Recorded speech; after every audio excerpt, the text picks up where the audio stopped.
వరంగల్ నియోజకవర్గం హకీంపేటలో ఫార్మా బాధితుల రైతుల పోరాట దీక్షలో ఎంపీ డీకే అరుణ పాల్గొని సంఘీభావం తెలిపారు. ఈ సందర్భంగా ఆమె మాట్లాడుతూ ఫార్మా కంపెనీల పేరుతో రైతులను ఇబ్బంది పెట్టొద్దని, రేవంత్ రెడ్డి సీఎం అయితే మేము బాగుపడతామని ఇక్కడి ప్రజలు అనుకున్నారు.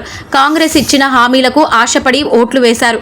ఇప్పుడు గోసలు పడుతున్నారు. ఎమ్మెల్యేగా సీఎం రేవంత్ రెడ్డి ఈ ప్రాంత ప్రజలకు చీమ కుట్టకుండా చూసుకోవాలని అన్నారు.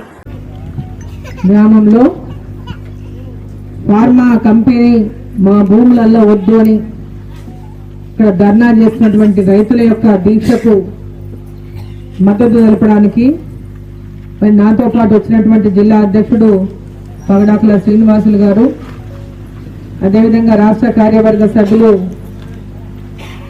పూనం చంద్ లాహోటి గారు, మరొక కార్యవర్గ సభ్యుడు ప్రతాప్ రెడ్డి గారు, అదేవిధంగా రైతులు బసప్ప గారు లగచెల్ల నుంచి, గోపాల్ నాయక్ గారు పురిచెల్లకుంట తాండ నుంచి, మణికంఠ గారు, శివకుమార్ గారు, మల్లికార్జున్ గారు, సురేష్ రాజ్ గారు, యాదయ్య గారు, నారాయణ గారు, బలరాం గారు, అదేవిధంగా రాజు గారు,